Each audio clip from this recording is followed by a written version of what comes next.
Okay, everybody, let's start with calling the meeting to order. It is 12 o'clock on July 8th, and let's do a quick roll call. Emily Doran here, Bobby Hempling, Here. Pat Sheehan, Here. David Smith, Present, sorry. present, Barry O'Cambry,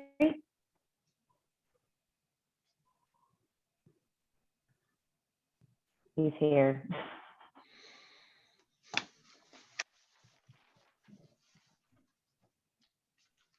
Can I, Ashley or Amber, how do I? I know Barry said he'll be here listening in. Yeah. We still have a quorum, it looks like, without him. So I think we're good to go. Okay. Wonderful. So now we're going to move on to public comment. And again, this is anyone on the call or on the Zoom that wishes to address RCDC for items that are not on the agenda. So Amber or Ashley, do we have anyone that? If you would like to speak on something not on the agenda, you can raise your hand. I don't think we have anybody calling in, but in case we do, it's *9 to raise your hand. And at this time, I don't see any hands raised. Okay. So now we're going to head to the public hearing portion of the meeting. And this is, sorry, back up. We're not there yet. We're on the consent agenda. And this is action item number 3, discuss the possible action on the minutes from the June 17th, 2021 RCDC meeting. Is there a motion to approve or take other action? I'll motion to approve the meeting minutes. Thanks, Bobby. I'll second that. Thanks, David. So those meeting minutes have been approved. Now we're going to move on to. Can we take a quick vote?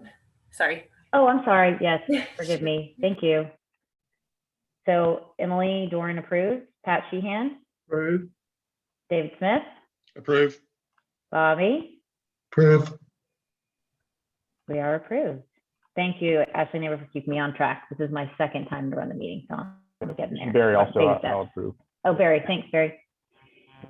Okay, we've got now moving on to the public hearing. This is a public hearing on a project to undertake a traffic and pedestrian safety and parking plan for Rollingwood Park and the surrounding areas that would enhance recreational and community facilities, including athletic facilities, and to authorize associated expenditures pursuant to Texas Local Government Code Section 505.153. We will open the public hearing at this time, which is 12:03. Is there anyone that has interest in speaking?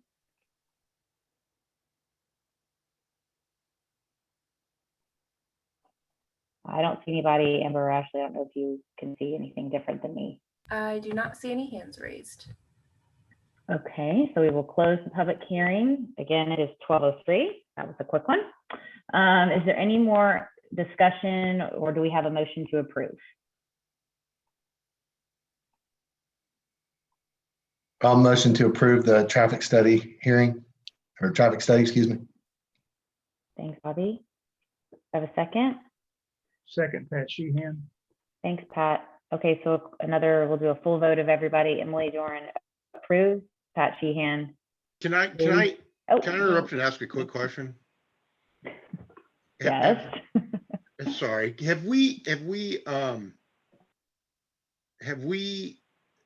know we've agreed to help fund it, or do we need to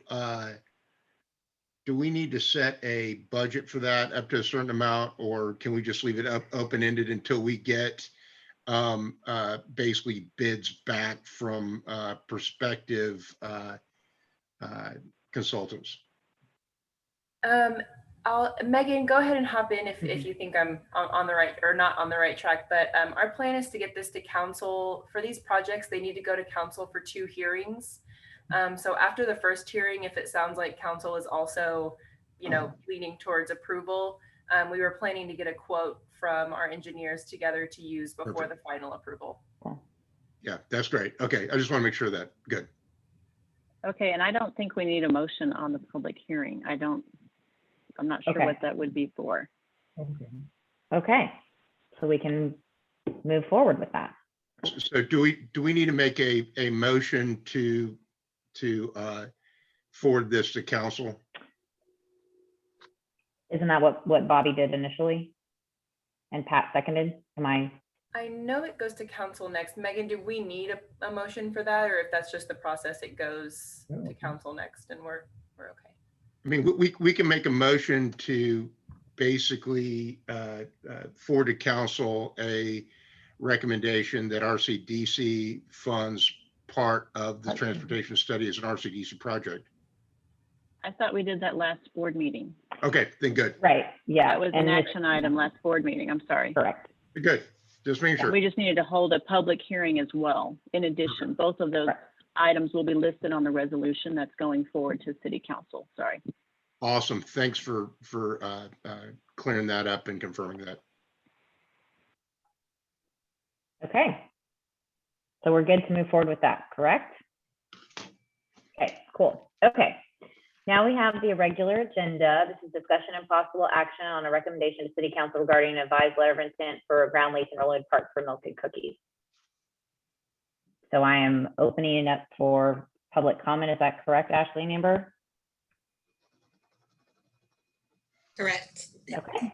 Is there anyone interested in speaking? I'm sure there is, so. Who wants to go first? Ashley, you want to read, just because we have so many new people on the call, you want to tell everybody, was it *9 to? Sure, yes, Raise your yeah, hand. if you're just calling in on the phone, it's *9 to raise your hand and *6 to unmute once you're called on. And then depending on what kind of device you're on, there should be a hand raising icon near the bottom of your screen or in the participants menu. And then another reminder that each person has 3 minutes to speak. And Okay. Emily, do you want me to call on them in order? Sure, that'd be great. I'll go in Perfect, order thank on my screen. Alec Robinson. Mute. Thank you for letting me speak. I know the city's trying to build revenue, but this proposal is not the answer. I think we should focus on protecting and preserving our park rather than looking for new ways to develop and commercialize it. I think we should respect our history and traditions and the citizens before that made this park possible for us to enjoy today. I also think it's wrong that we consider signing a lease agreement with terms lasting potentially 20 years before reaching out to all citizens to get their feedback. Every day, we speak to residents who have no idea this is happening, who are shocked that the city could already be this far into the process. We just spent money on a comprehensive plan survey. Would that not have been a perfect opportunity to gauge citizens' feelings about this proposal directly? Clearly, our city leaders have been working with the owner of Milk and Cookies on this since last year. So why was there no survey question regarding building a new structure for a commercial restaurant in the park? Was this a simple oversight? There has been very little transparency when it comes to the financial benefits the city expects to receive should this proposal be approved. We've seen the letter of intent, but have yet to see a complete financial picture of the project from RCDC. What are the projected cash flows? Is there an NPV or cost benefit analysis we can review and discuss? Again, it seems wrong to me to sign a lease agreement before answering some basic financial questions and seeking feedback from the community on them. One thing we have heard is that Milk and Cookies on 35th Street does 1.5 million in sales a year. Finally, I'd like to call out something in the letter of intent that strikes me as peculiar, and that's the addition and description of the payment formula. This term was added in the second revision of the letter of intent. At the time, the title of the document was changed. It describes a revenue share arrangement between the tenant and the city. To the casual observer, it appears that the city will take a 6% share of the revenue above 500,000, but studying it more carefully, it becomes clear that's not the case. The addition of the phrase minus the sum of monthly rent payments means the city won't see any revenue share until this business generates 1.5 million in sales. So what is so special about the number 1.5 million and why was it chosen? Is it because that's how much 35th Street location generates each year? Why try to obscure this fact? Is it because if this information were clearly presented and neighbors started doing the math, they'd realize that there aren't enough Rollingwood kids on bikes to consume $1.5 million worth of Milk and Cookies each year, and that the majority of sales will come from customers driving cars into our city to make purchases at this restaurant. One thing is certain, the city will not be sharing any revenues unless the business generates over 1.5 million in sales. Once we open the door to commercial development in our parks, there will be no going back. Vote no on this proposal. Thank you for your time.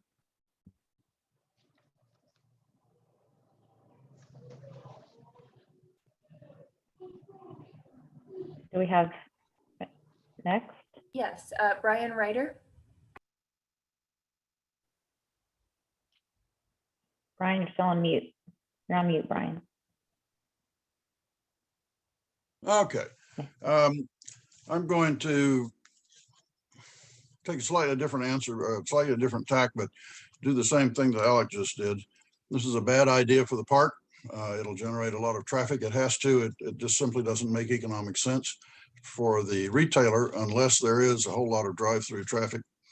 It does ignore citizens' desires. We went through a general planning for the park in 2018 and then a little bit in 2019. We spent money on consultants. We had meetings. We had people come and tell us what they wanted for the park. And that was none of that would be taken up. None of that would be done by what we're doing. Or by the approval of this process. I took a look at the comprehensive plan that is on the website of the city with respect to the strike force thing. A question was asked there. What are your thoughts on parks and recreation in Rollingwood? And the residents noted that the parks are the crown jewels of Rollingwood and should be better maintained, but otherwise kept as is. This is the most recent statement of the desires of the citizens of Rollingwood, what they want to do with their park. It does not include a restaurant.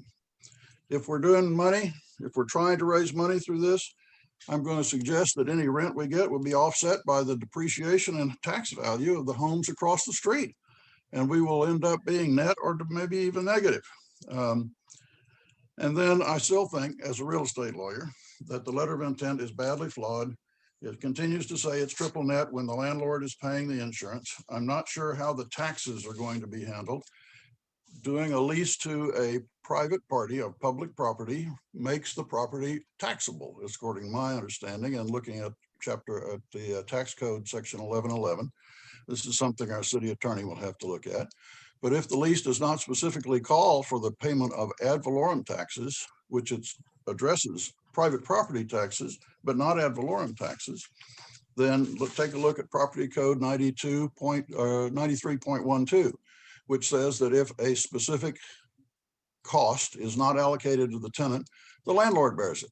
So if we're not very careful, we could end up paying taxes mostly to the Eaton School District on this lease as the letter of intent is set out. The limitation on the limitation on assignment that is in this document that says it is subject to the landlord's consent is meaningless under Texas law. There's 2 cases on it. I'll be glad to send them to the city attorney. The law in Texas is that an assignment that is subject to landlord's consent, the only way the landlord can withhold the consent is to show an immediate and very significant financial loss from the assignment. So assigning to a Starbucks, which is going to operate the same kind of a restaurant and coffee shop, would not be prohibited under this idea. Okay, Brian, you're past your 3 minutes. Thank you. I've done what I needed to do in any case. Thank you. Next, I believe we have a phone number ending in 2449. You can unmute. Oh, there you go. Hello, this is Brad Walters. I'm the 2449 number. Go ahead, Brad. All right, thank you. Well, I guess I would just like to chime in my 2 cents that certainly agree with what Alec and Brian have both said and their logic. And I guess as I've thought about this proposal and have, I've looked at the Milk and Cookies property. It seems like a delightful business, all of their different branches, and would love to try their cookies and coffee, and it looks great. I did note that none of them are in a park or really in a residential area. They're in quite commercial areas. And having been involved in mixed use development in the past, as my career as a real estate developer, I will just mention that it's not something to be taken lightly. Mixed use development involves a lot of interaction of different uses, and there's some complexity there, and there are compromises and trade-offs for the people that live in those settings. And so, that's something to be taken seriously. I'm not sure if we've fully researched that and all the implications. And I guess the questions that I would ask that the members of the commission ask themselves, which, I think I would be asking myself in whether to support this is, would you support this if you lived across the street from the location? Would you support this if you lived on Rollingwood Drive? And I guess another question I would ask is, if a developer came in and wanted to turn a single family home in Rollingwood into a commercial business, would that be a rezoning that you would support? I certainly think the answer to the third question would be no by almost everyone, yet effectively we're doing something very similar to that with this proposal. So, I thank you all for your service to the community, and I understand there are trade-offs, so I appreciate your time and consideration on the decision here.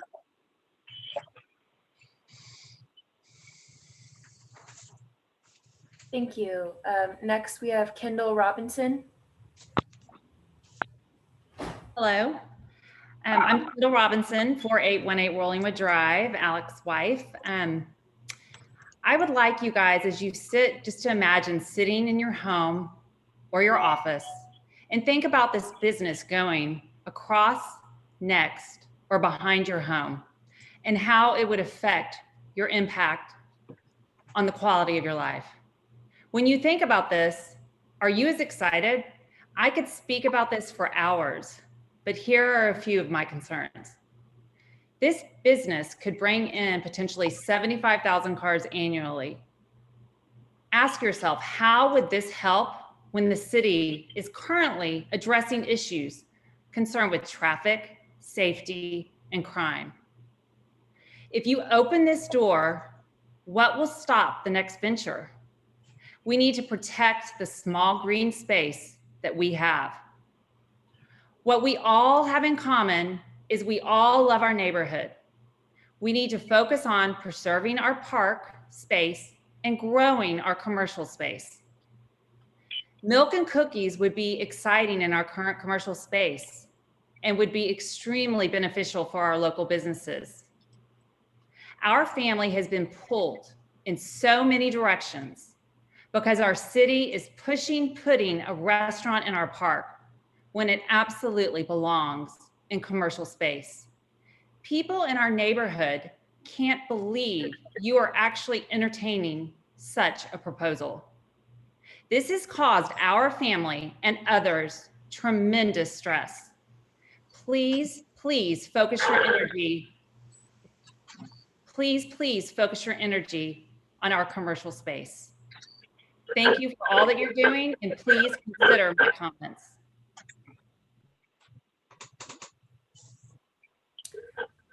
Thank you.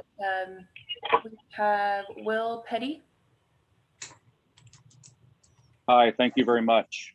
So I came home from the hospital in 1970 to a house in Rollingwood Drive. Grew up as a kid, riding my bike down Rollingwood Drive, going to the pool, going to the baseball park, catching foul balls, and going and getting a free snow cone from the concession stand. There is no more concession stand. That'd be kind of neat to bring back. But really, I'd like to say I agree wholeheartedly with Alec and Brian, Brad, everyone.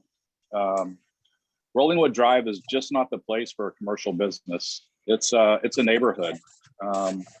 We'd like to see kids keep riding their bikes, people riding their golf carts. That's a very nice thing that we get to have ride golf carts in our neighborhood.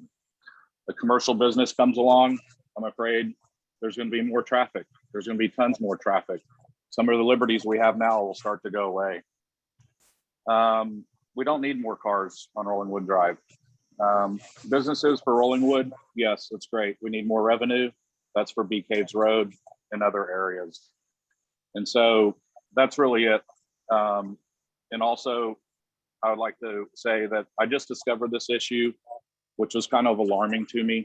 I'm kind of in the know. I believe I get all the information that comes out of the city, but this was brought to my attention, and I'm kind of offended by it, by being a resident. And so I would ask that there's a big pause and that every single resident in the neighborhood knows about this before it moves forward. Thank you very much.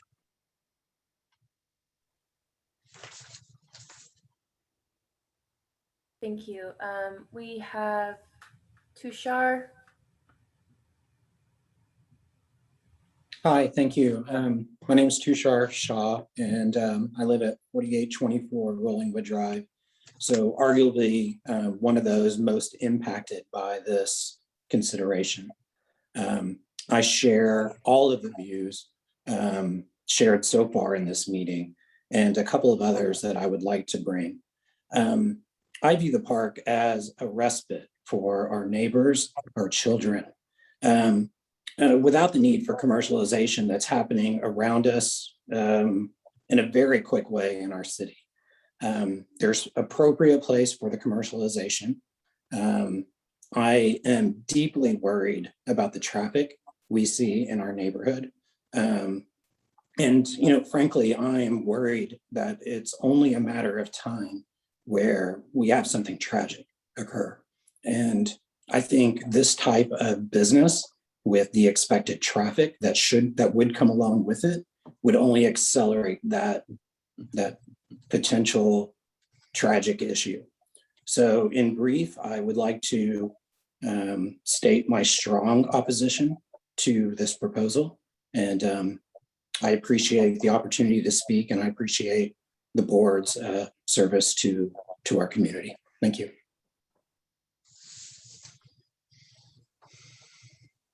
Thank you. At this time, there are a few hands left up from people who've already spoke, but I don't see any other new hands up. I'm trying to put my hand up. I don't know how to. Sorry, no, I'm on mute. You can go ahead. Yeah, how do you put your hand up? You can go ahead and speak. I'm not sure what kind of device you're on and where the icon is located, but you're welcome to speak, sir. Oh, okay. Thank you so much. Just bear with me a minute. I wasn't expecting to be put on straight away. So yes, my name's Jack Holland.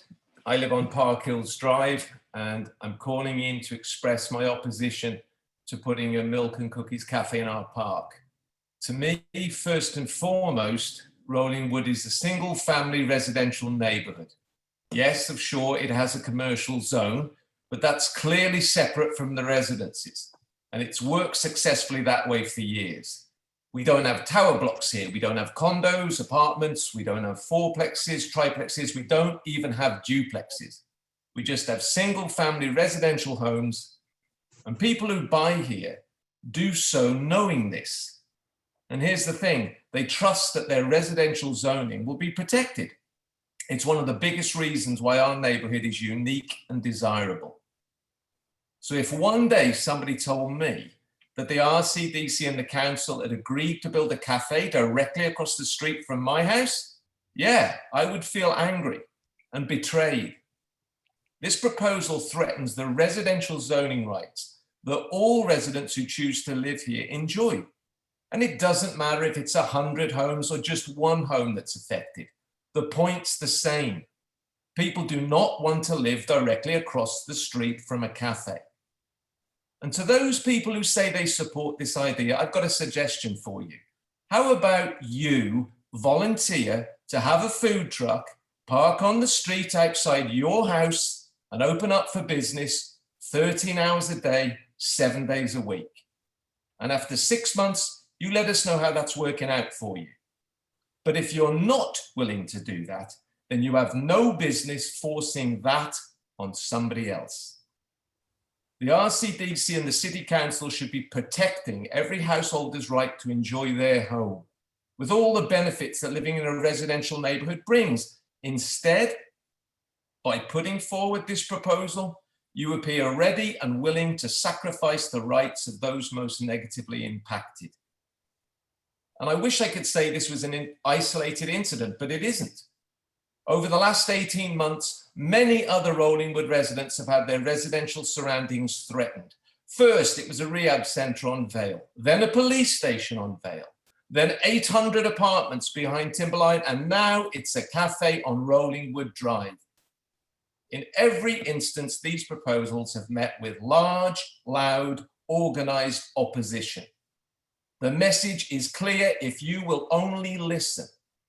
Leave our single-family residential neighbourhood alone. I sincerely hope you reject this proposal today. Thank you.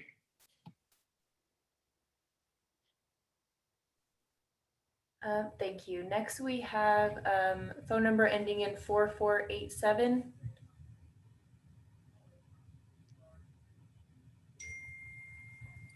Hi, this is Jared Neese, 406 Vale. I've been a resident of Rollingwood for 15 years. Although this doesn't directly affect me, I am concerned about my friends and neighbors who are on Rollingwood Drive. I know I wouldn't want a commercial site across the street from where I live. I'd worry about the increased traffic and safety for my kids. And as you know, Rollingwood has welcomed a lot of new, very young families with little kids out on the street all the time, riding their bikes, skateboards. It's great to see, but the increased traffic really concerns me. I'm worried that we are going to have an accident and some of us aren't going to be able to live with ourselves if we go through with things like this. I'm also concerned about this kind of spot zoning approach that the city, I know you guys are kind of just the messengers, but the city council's entertained a lot of very strange ideas recently, and this is deeply concerning to me. And I'm also concerned about transparency, like everybody else has said here today. I think it would be more important to reach out to the community to get a better understanding of what everyone would like to see and go from there. But again, I'm against this.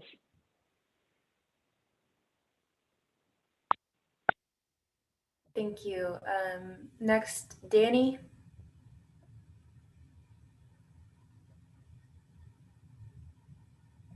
Are you able?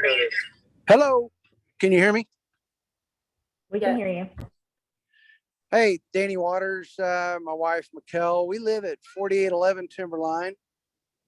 We're not across from the park, but we access that park constantly. We take our golf carts with our kids over there. We always concerned about increased traffic in the city. I'm not sure if I can really add much more than what everybody's already said. I think it's pretty clear that there's a pretty big opposition to this. I'm trying to think in my mind why this was even brought up in the first place. I understand a weekend deal or a concession stand during the games or during the weekend, something like that, where it's open short amount of hours when people are there accessing the park. But this is wrong on every single front other than revenue. And I understand the city of Rollingwood is working hard to build revenue because we need it to pay for our detention, to pay for road repairs and police. And I'm all for that, but we got to figure out a different way to do this. We're barking up the worst tree we could do. And we need to be focused on our commercial on BK. We got plenty of commercial space there that we can improve and increase revenue. And I just think you're going down the wrong path here.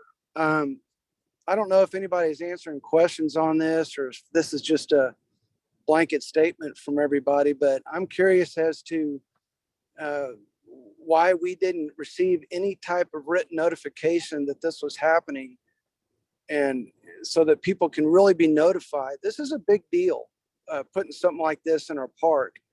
And I think all 550 residents should be notified in writing so that they can stand up and have a voice. That's all I got to say. I'm against it completely. And so I don't know if y'all can answer that question at this time. So Danny, this is Emily Doran on RCDC committee. This is just public comment at this point. Okay, I got you. Well, I appreciate you guys taking time out for us, and that's all I got. Thank you. Thank you. Thanks. Ashton. Grant Sparks. Hi, yes, thank you. I'll be brief. I submitted some written comments in opposition, but my basic position is that the park space should be sort of sacrosanct. Once we can't put the paste back in the tube once we rezone something for commercial, that concerns me greatly. I'm encouraged that the Park Commission took this seriously and if I understand it correctly, recommended to oppose, and I support them wholeheartedly in that recommendation. I applaud Will Petty's observations about trying to keep the character of the neighborhood consistent with its history. Again, with Jack Holland's comments, which I think were spot on, that residential zoning is to be protected, and we need to imagine how we would feel if a commercial establishment was going to be proposed across the street from us and how it would impact us. Jared Neese's comments about spot zoning, I think are really on point and spot on. I live very closely to Jared on the end of Rollingwood Drive, and the only thing I disagree with Jared about is it impacts all of us. It impacts us at either end of the city because as everyone or most of the people on this call have noticed, it's commercial business of any kind is necessarily going to bring others into our community. That's just a fact, and that's not consistent with our other concerns about traffic mitigation and bringing others into the community. I think it's a dangerous precedent to be set. I don't understand why it's being proposed in light of our existing commercial zone that we have in place, and I would hope that I hope that this doesn't go through. And the only other observation that I know many have made is if a commercial business is put into this park space, when the park is going to be used for its principal purposes, that's necessarily going to push cars and people into adjacent neighbors just out into the neighborhood, and it affects all of us. So I hope everybody considers opposing this. Thank you. Thank you. Next, Laura. Hi, can everyone hear me? Yes. Yep, we can hear you. Hi, this is Laura Richardson. I live on Park Hills. I have spoken before to this community.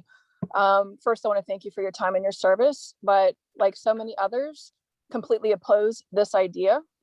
I'm not sure at this point what it's going to take for you guys to listen. I sat in front of my computer last night thinking of a letter to write that might move the needle in any regard.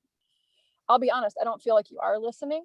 And when I looked at the ordinances for what it takes to be a council member, to be a mayor, not necessarily to be on the committee, but to be certainly on the council, it is a protection of the community.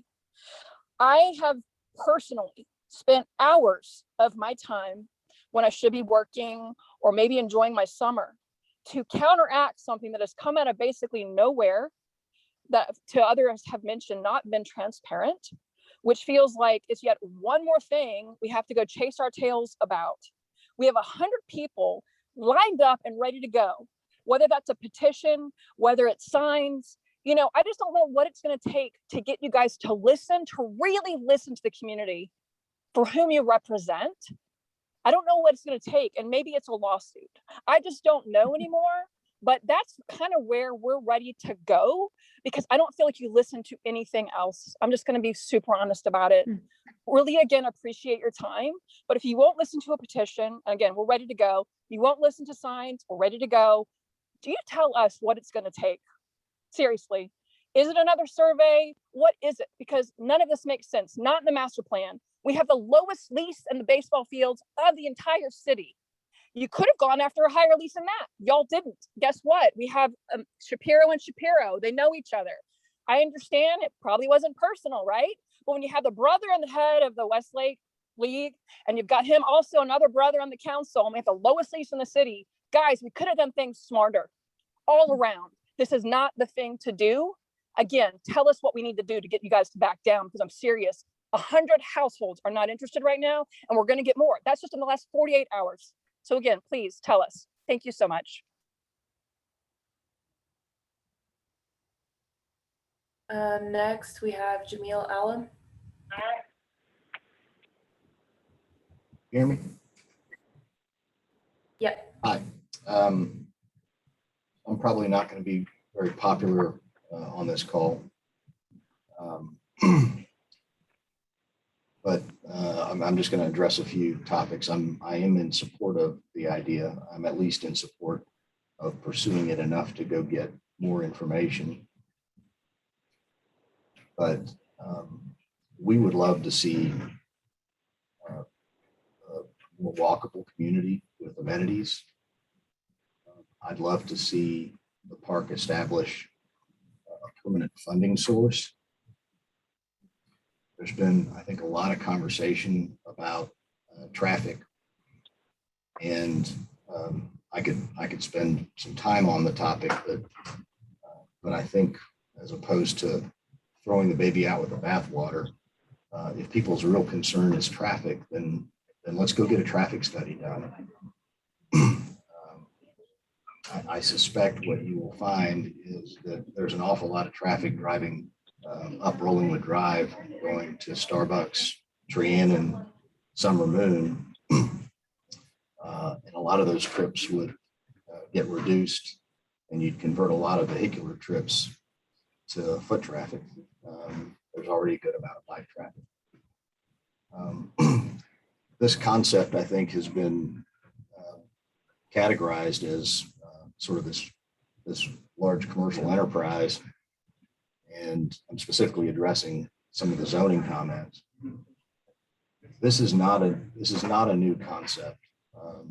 The parks throughout the country are all struggling, and many have had great success using small kiosks like this as licensees to create funding sources.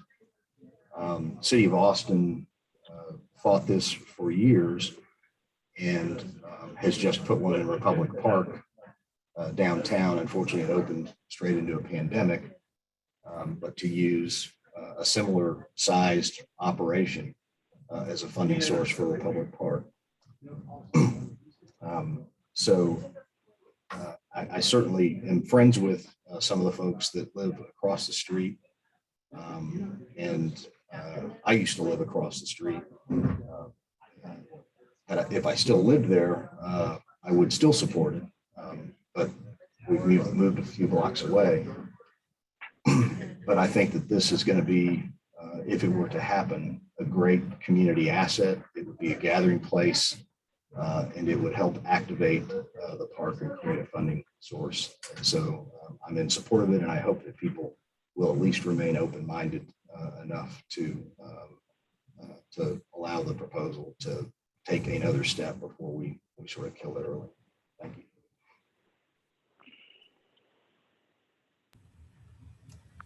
Thank you.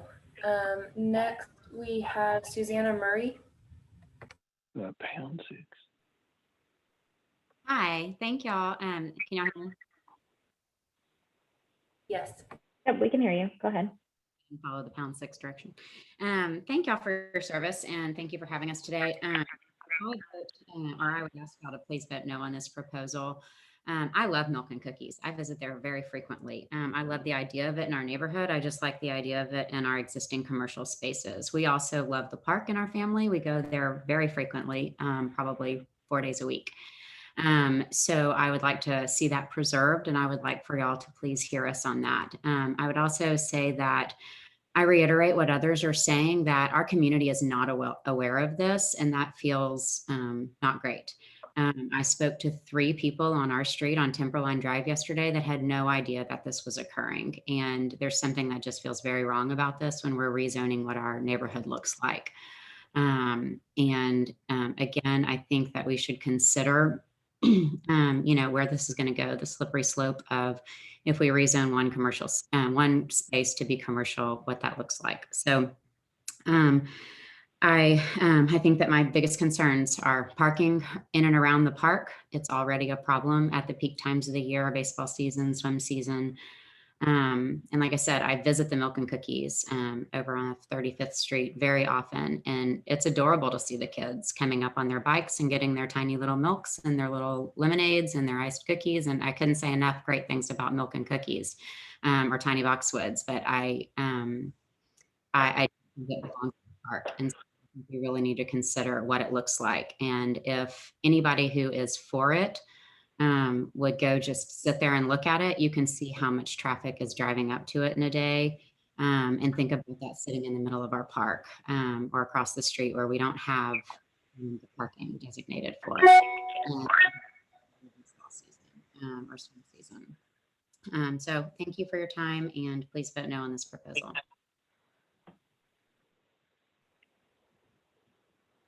Thank you.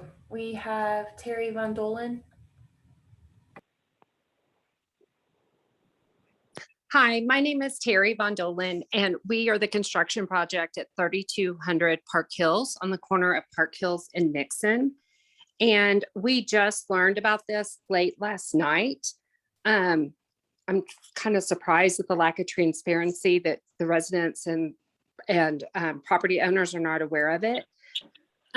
One of the reasons Chris and I are huge fans of both Tiny Boxwoods and Milk and Cookies, and we currently reside in Westlake, and we get in our car and drive often to Milk and Cookies.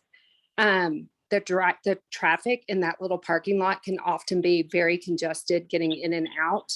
I would hate to see that happen in Rollingwood Park. Milk and Cookies is not just a small vendor. It is a thriving, awesome business that belongs in our commercial area. A fear of mine personally is that we live adjacent to the kiddie park where the current police station is. If we go down this rabbit hole of allowing commercial things in our parks, Chris and I will potentially live across the street from another commercial area. We do not want to see this happen. It's one of the reasons we chose Rollingwood, moving from Terrytown, where the traffic is terrible. The cut through to the commercial areas in Terrytown, it's just, you can hardly get up and down Exposition, Pecos. We're asking for Rollingwood Drive to be the new Pecos, which it's just not appropriate. And please protect our residential areas. This is a great business. I would love to see it close to my house in the commercial area. And that's all. Thank you. Thank you. Phil McDuffie. Hi. I can't really say much that hasn't already been expressed other than, once again, this totally belongs in our commercial corridor, and money can be appropriated to mitigate issues on Edge Grove and maybe make back entrances so that it is safer to go into a commercial corridor. I'd love to see the children ride their bikes up there or have golf carts going up into that area. We are not that large of a city or a community or a neighborhood. And so to move this literally 2 blocks into the center of our neighborhood that is already experiencing increased traffic and increased crime, and taking away part of our precious parkland is entirely inappropriate. That's all I've got to say.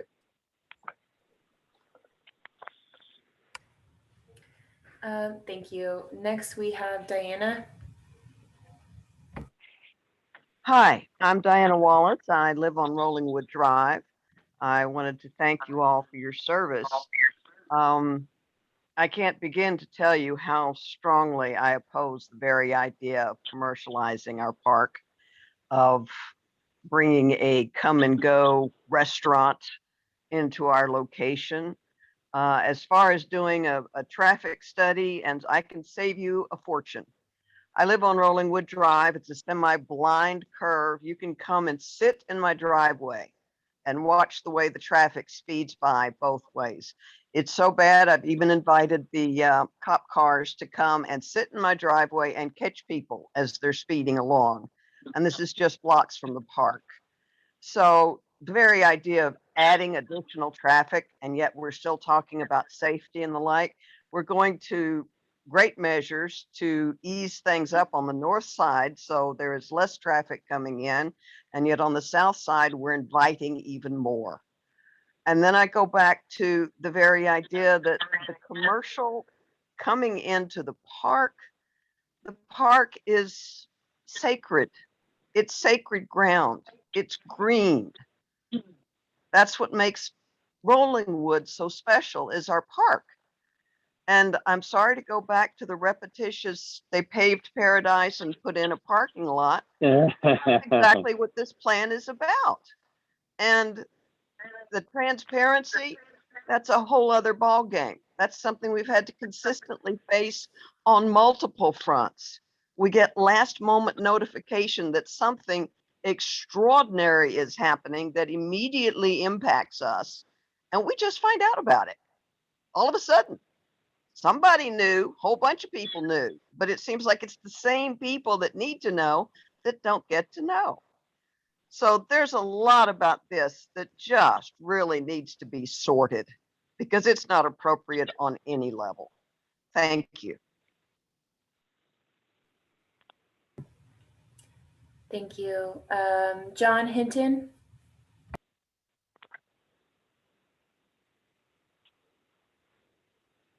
John, you're on mute. We can't hear you. There you go. Okay, great. Thanks. I just have two short comments. I'd ask the members of RCDC, ask their vote, to have some empathy for the people that live on Rollingwood Drive and the people that live across the street from this proposed location. The second thing I would ask is, and suggest really, is that if there are any members that are on the fence, to just abstain and let the council have this ball. Thank you.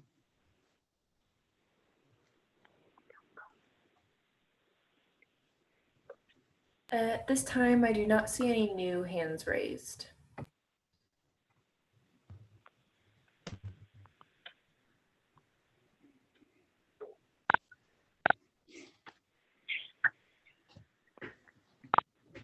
So Ashley, Barry wants to say something. Barry, are you there?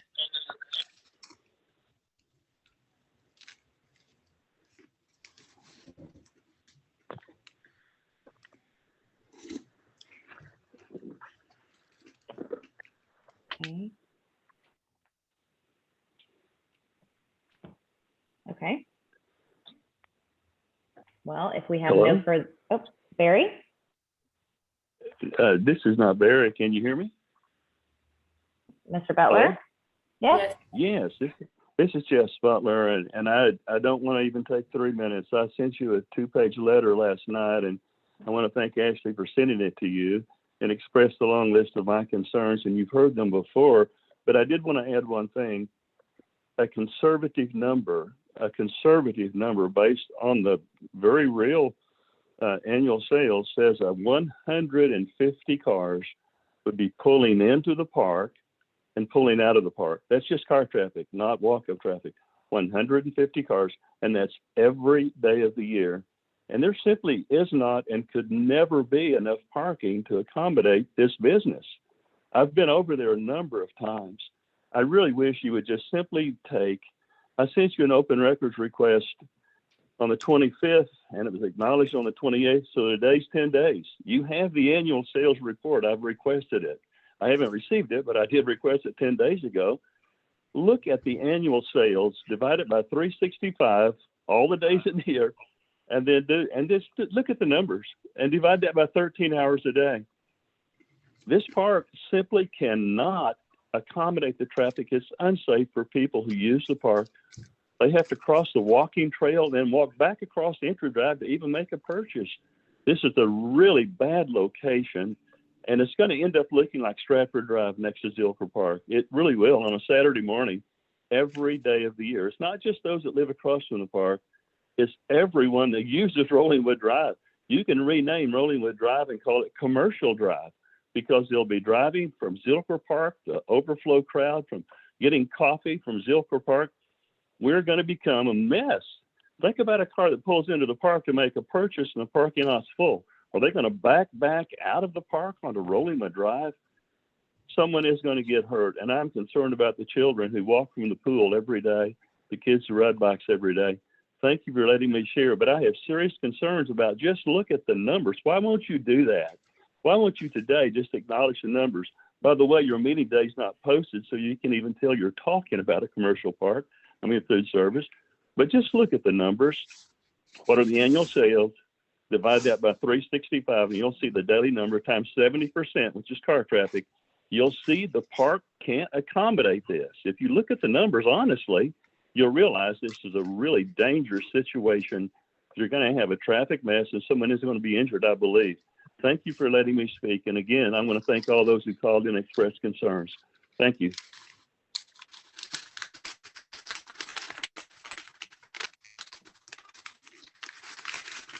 Okay, Ashley or Amber, is there anyone else have hand raised? I do not see any new hands raised at this time. Okay.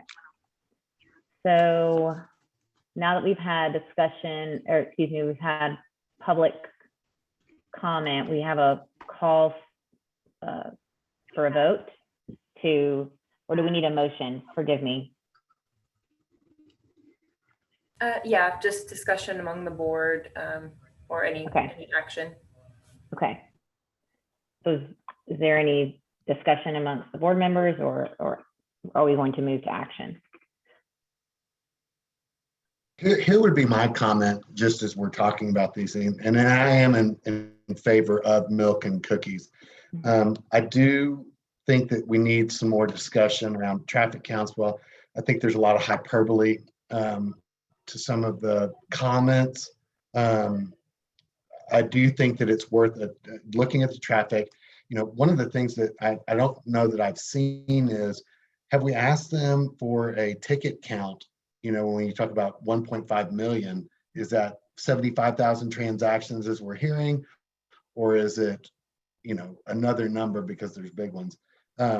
So personally, I would want to answer some more questions. I thought there was 2 good comments brought up about some of the legal implications with the ground being taxable if we become,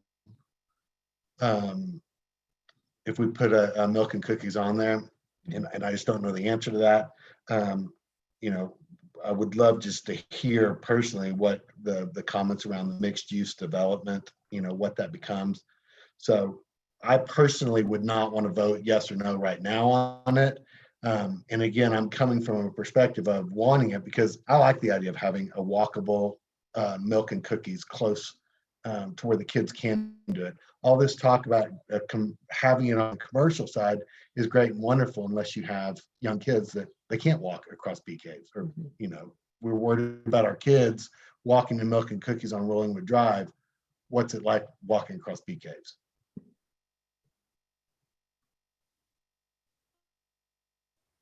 Hey, Bobby, this is Barry. Well, just to kind of further what you just said about the kind of the study, I mean, I think there's been some good points brought up, particularly around the traffic. I mean, I think that's something, you know, like, again, on both sides, I think there's been some assumptions made, but until we get to like a true factual conclusion, I don't feel like we're in a spot to understand the true impact of how this will either positively or negatively impact the community. So, I mean, I think there's a few things left in the letter of intent that need to be worked out.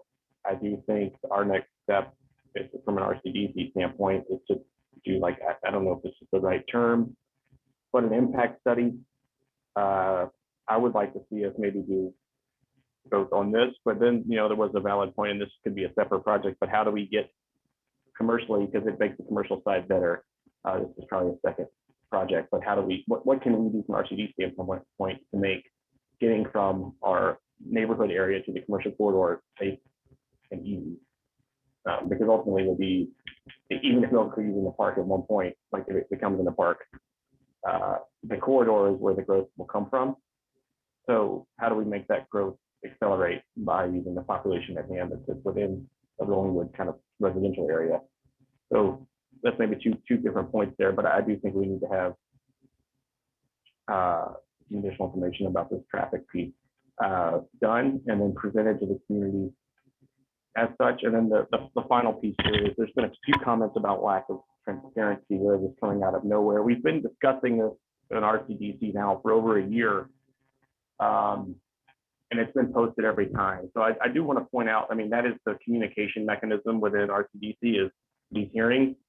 And the city council and other council groups work exactly the same way. So this is just a broad statement for those of you on the call who may not have been aware of this. You know, I encourage you to, like y'all have been doing, is stay informed, pay attention to the different meetings and committees that post their agendas.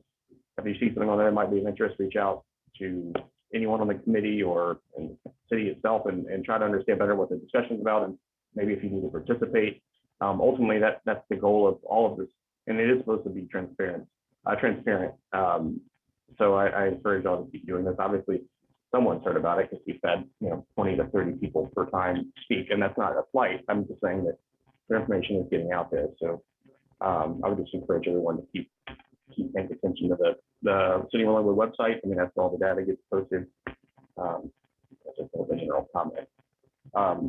So as far as a motion or anything, I mean, I think, Emily, I mean, from my standpoint, I hear in the comments, I'm really where Bobby is as well. I think we do need to understand and either pay for or have someone conduct some type of analysis of what this true impact is for the city. And I mean, I think we need to do it rapidly because this keeps continuing to be on our agenda, and that means other items I'd also like us to tackle.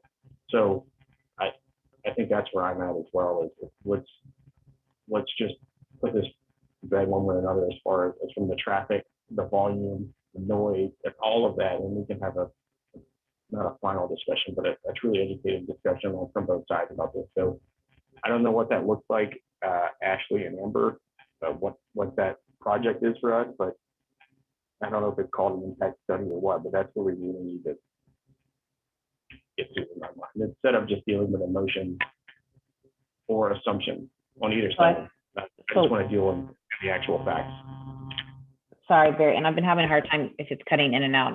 But I heard a bit about what your points and Bobby's points. I think what I just want to throw out there is, I think I heard everyone today. I understand, and there's definitely points that we need to continue to discuss and review. I think my fear is that we're going to continue to spin our wheels for another 6 to 8 months internally within RCDC, and then decide to send it to council, and then they say yay or nay on actually it being a project for RCDC. So that's where I'm coming from, is I want all of these studies and all these things, but I think I would rather get the yes or no from council before we invest time and energy in moving that forward.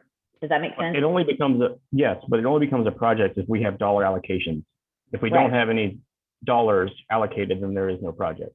So we can talk about. But doesn't city council have to approve it being a project? Correct. But yes, they do. But I guess my point is that as of now, we haven't spent any dollars other than human capital and time on this. So we have to, if you want, kind of, it's like, do you want them to put it to a vote to have a project on this and for further investigation, or is it project for us to, what is the project? And that's what I'm asking.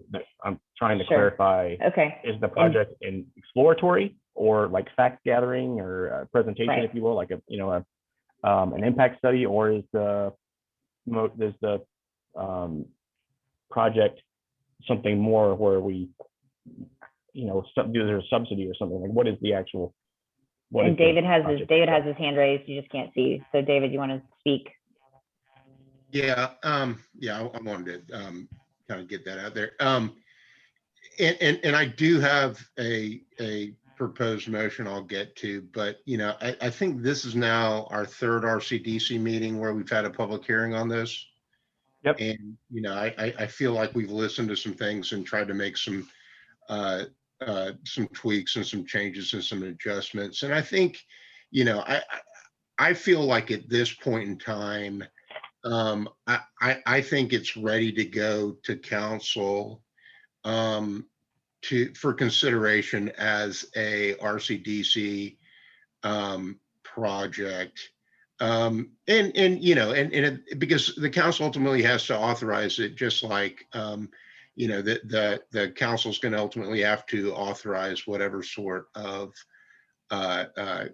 contract or concession contract ground lease that's entered into with the business. So having said that, and also I think that the council could use probably some lead time taking a look at these issues and everything else, because I think there have been a lot of comments. I know that and part of it is I've kind of, I think, dug into a lot of the facts pretty deeply on this, and I think there's a lot of data out there for them to consider. So hey, is the next council meeting, when is that?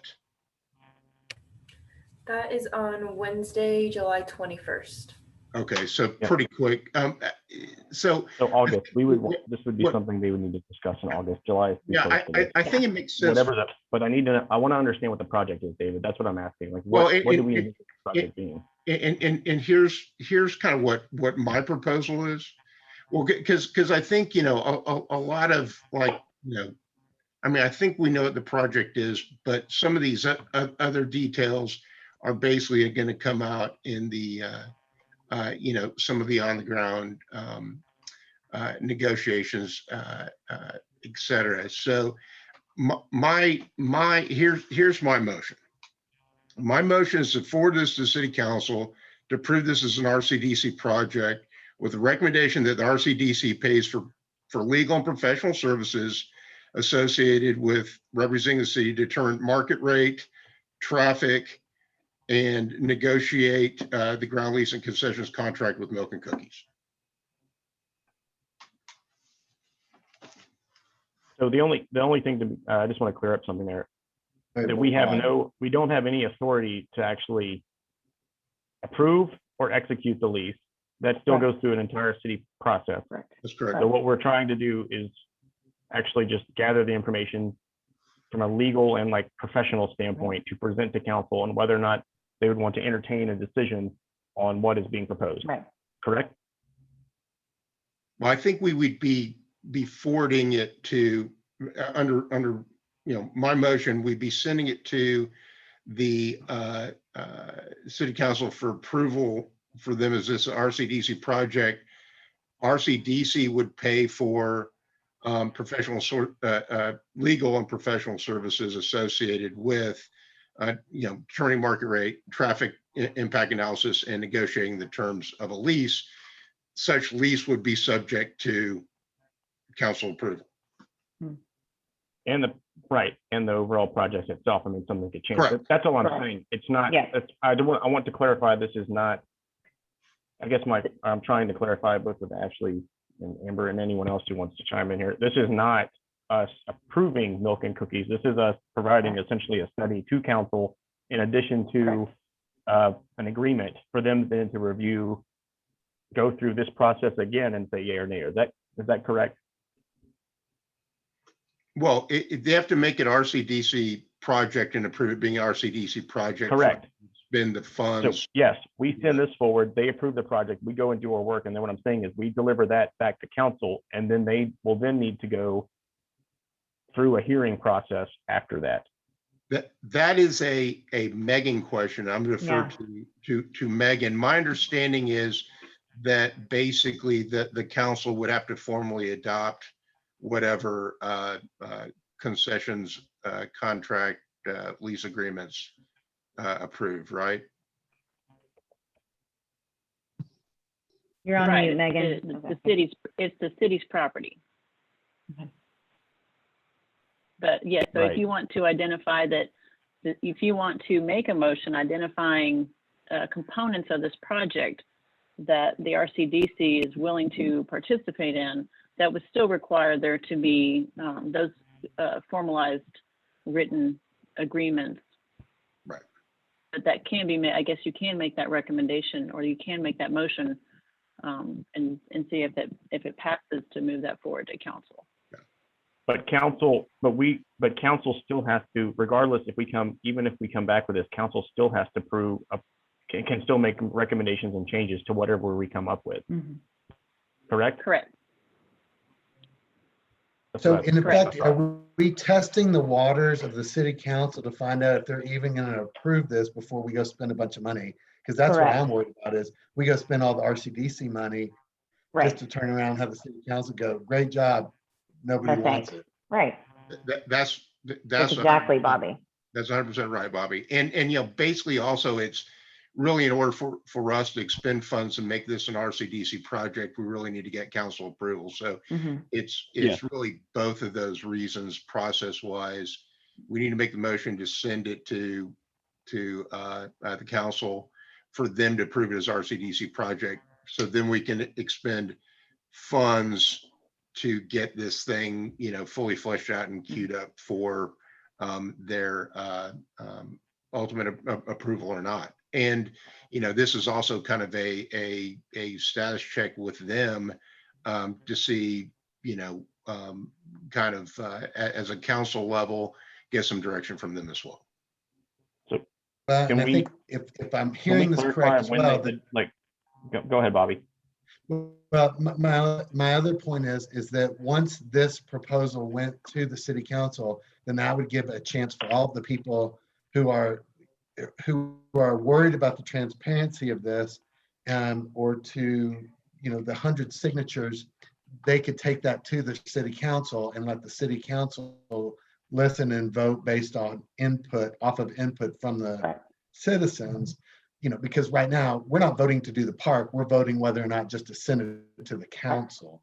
That's right. That would give everybody here that chance to do that, because I think more people watch that, listen to the city council than the RCDC. Okay. From that context, then it makes sense, I think, to get it out of RCDC. Become, before we spin our wheels and spend a bunch of money on things that then we're going to be told no. Okay. That makes sense. So David, you want to say your motion one more time? Sure. So my motion is to forward the Milk and Cookies proposal to City Council to approve this as a RCDC project with the recommendation that the RCDC pays for legal and professional services, including a traffic study,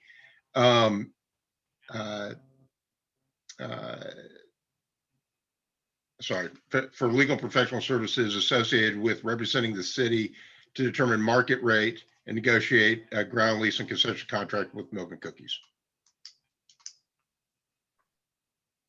And they don't have to take it up in July, correct? They can take it up whenever they want. Yeah, I with the recommendation that they take this up in August to allow for kind of additional time. Public input and yeah, it'd just be kind of blanket RCDC pays for legal and professional services to basically establish a market rate and negotiate terms with Milk and Cookies. So we have a more fully fleshed out project and better data.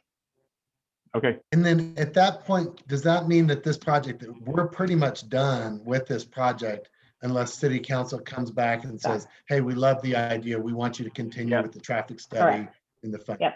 Exactly right, Bobby. Yeah, and I think but part of that also is part of the legal professional services associated market rate, negotiating terms, et cetera, basically would also be the determination. I know that we've already said that RCDC, we want to fund, part of transportation study primarily as applies to the park and everything else more comprehensively.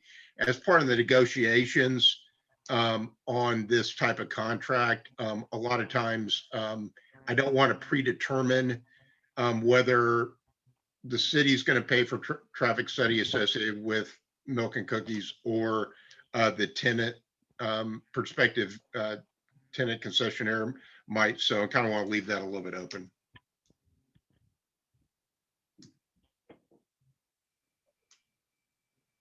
Okay. So David, you put a motion. Did we have a second on that?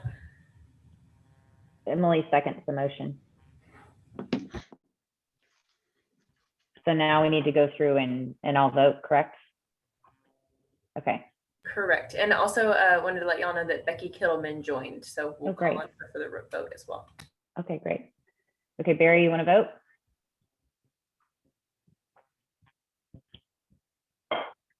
Barry? Oh, aye. Emily Sorry. Doran, aye. David?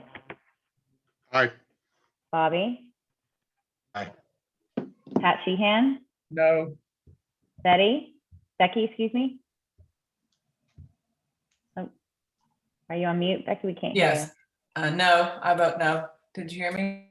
Yes, okay. So the motion is approved. Okay. Okay. Now, the last thing is discussion and possible action on fiscal year 2021-2022 Rollingwood Community Development Budget. Is there any discussion? Ashley, Amber, or Bobby?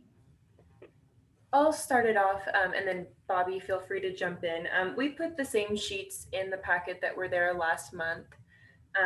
We kind of wanted to run through sort of what each of the line items was, and just kind of let y'all know how we've budgeted for that in the past. And then we are hoping that by the next meeting, y'all will formally approve your budget. With the traffic safety or the traffic and pedestrian safety and parking plan, that will be going to City Council for 2 readings. So if the first reading, are looking towards approval, we were planning to put a placeholder in your budget so that way at next month's meeting, y'all could approve an amount for that plan. So just going over the first page, business promotion and development, we generally put in 10% of what the estimated sales tax revenue that's coming to RCDC is. So we budgeted pretty conservatively last year. We weren't too sure about COVID and what that was going to do to sales taxes. So we're planning to put that at $12,500 this year. And of course, that COVID-19 relief grant program will not be budgeted for next year. Looking at the non-project related, that's our administrative services agreement with the RCDC for just kind of all of the administrative services that staff here provide. It includes salaries, rent, utilities, website, software and hardware, as well as our audit and insurance. So our plan was to keep that at 88,000. And if there's any, additional discussion on that, we're happy to hear it. And then finally, for the additional new projects, those were the 3 projects that were brought into the RCDC budget this year. The only one that would be considered to bring back would be the MOPAC legal. There has been a request to have that in the budget again for next year for the RCDC. So unless there's any opposition to that, we plan on putting that back in there. The park improvement project will not be in the budget. That was a 1 year. As well as the long-term comprehensive plan. And if there are any other, this is where that parking safety and traffic plan would go as well. And then we'll hopefully have some numbers by next month. So that's kind of our thoughts. Ashley, where do we put items like that may come up for next year? Mm-hmm. Like for instance, the thing I brought up before, which I think is relevant, is how do we get pedestrians to the commercial corridor? And how do we? Don't we have a discretionary Sure, that would be your projects. So if y'all anytime throughout the year y'all decide on a project and it goes through the process, public hearing here, the 2 public hearings at City Council, and then it's eventually approved. The budgets can always be amended. That was what those 3 projects. That was how those came into the budget amendments. So. That's where that traffic safety plan would go. That y'all have the public hearing on today, and then it will go to City Council this coming month. Yeah, guys, I'm gonna have to hop off. I'm sorry. Yeah. Or I'm gonna have to mute myself. Yeah, thanks, Barry. Barry. So sorry, Ashley, you were saying that next meeting in August you'll get us the actual numbers, and we will have that as an agenda item to approve the budget for next year. Correct, yes. Okay. So we'll have that approving at the August meeting. Okay. And Bobby, if y'all, if if there's any other discussion on it or any other things we'd like to tweak, if anybody I wants think to. you and I talked, and just for everybody else, we're waiting on the June numbers based on sales tax revenue from the state coming in as a report. So these are still the May numbers we have. Right. Yeah, this was an early meeting in the month, so we don't always have the financials in time. So we will have those next month for you guys to look at before you approve your budget.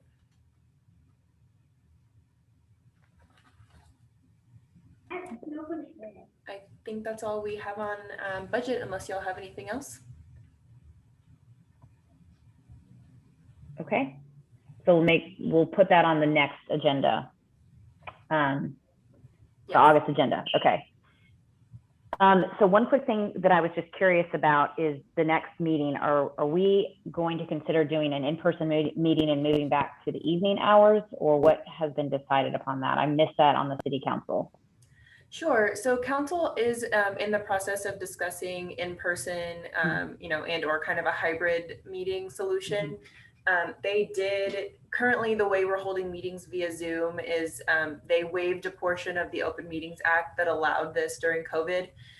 We did find out that that is going to be no longer waived come September 1. So city council will be discussing that again this month, and we're bringing them some possible solutions for hybrid. But for the most part, we will need to return to, either normal meetings or that hybrid. So I believe the evenings was the normal time, but if the board wants to look at any other times or dates, we could always update that regular meeting date and time. Okay, but August will stay the same time, the lunch hour, is what you're saying, until September? Sure, yeah, and we can send out and update the board based on what city council says and just get availability. And we can, maybe plan to have the August meeting just like this, Zoom, virtual, during the day, and then maybe make a decision at that August meeting based on council feedback. Okay. Hey, this is Barry. Can we, I actually would, if we can we do a hybrid meeting in August to try it out? We can keep the same time, but if anyone wants to go into the actual building, we can. We are working on that right now. We need to Okay. make sure that we will have all the, the equipment and recording equipment. It's not so hard to have the meeting. It's getting it recorded. Getting Okay. everybody where they can hear everybody. So we're working on it, and we'll take some options to council. And if they're interested in pursuing that, then I'm sure they'll be available for all boards and commissions. Okay. Okay, awesome. Thank you very much. Okay, I have a motion to adjourn the meeting. I move we adjourn. Pat Sheehan. Thanks, Pat. I will second that. Thanks, David. Bobby? Aye. Emily, aye. Aye. Becky, aye. Pat, aye. Aye. Okay. Meeting is adjourned at 1:18. That's a record. Thank you. Okay, thanks, everybody. Have a great day. Bye-bye. Oh, have a good one.